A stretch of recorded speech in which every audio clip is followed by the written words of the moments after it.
Team, welcome to Raising Havana. This is episode 26, and today we took Havana's Nosework to a new place and we practiced some boundary training.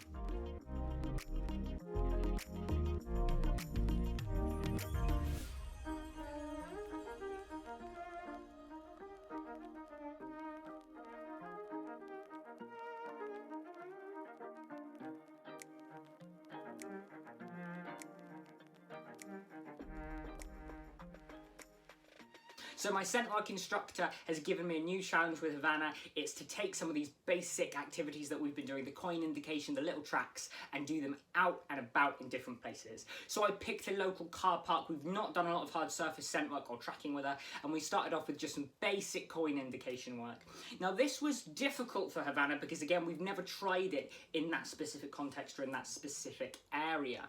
And what I really liked is her enthusiasm for the game still shining through. She struggled to source things a little bit more, definitely, but that didn't seem to stop her and impede her ability to keep searching. She still worked really hard to focus in on her goals of finding that coin, and when she did, we had a big party. I also practiced putting it up a little bit higher than normal as well, which did throw her a little bit, but overall really pleased. Then we tried a little track, and it was actually really interesting watching this back. So you'll see in the video that actually she goes a little bit off the track and then curves around and finds the coin. That's absolutely fine. I don't mind that for this early stage, but it kind of goes to show how scent moves and how interesting it is that scent moves in such a kind of fascinating way, because for her, obviously, the scent of that coin must have blown, the scent of my footsteps must have blown more to the left, so she could have gone and sourced it.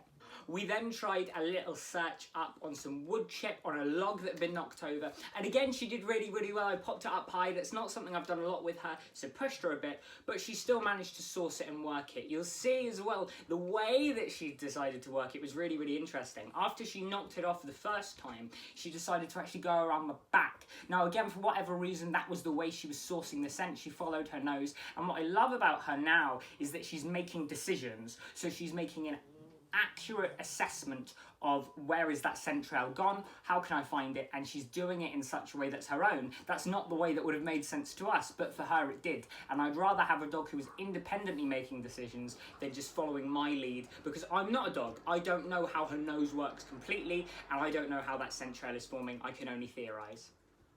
Then we went and did some boundary training, and actually this was a bit of a struggle for her.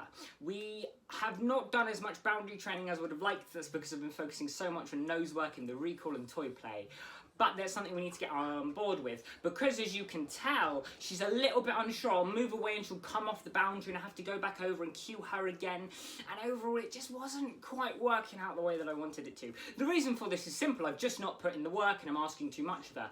So you'll see as this video goes on that actually what I do is I go straight back to basics. I practice walking away, then walking straight back over and rewarding her. Walking away and walking straight back over to reward her, so that we just build a really solid base on that boundary. I've decided that I want it to be in a down on the boundary as well, which you'll see me cue a few times. And there we go, that's what I worked on with Havana today. So, some big successes and also some failures, some even better ifs that I'm going to have to work on. So tomorrow I'm really going to practice our boundary training and get on top of that, but I was blown away by her scent work and her tracking, and she's becoming an absolute star at that. Now all I need to do is put the same amount of effort I have into her coin indications, into other things, as I have with the recall and the toy play, and I'll see the results with boundary training. If you want to follow Havana's daily adventures, you can find it on this channel. Please subscribe and leave a comment down below if you're pleased with Havana's progress. You can find me on social media at Jack Fenton the Dorset Dog Trainer. Thank you very much for watching, team, and I will chat with you again soon. Bye!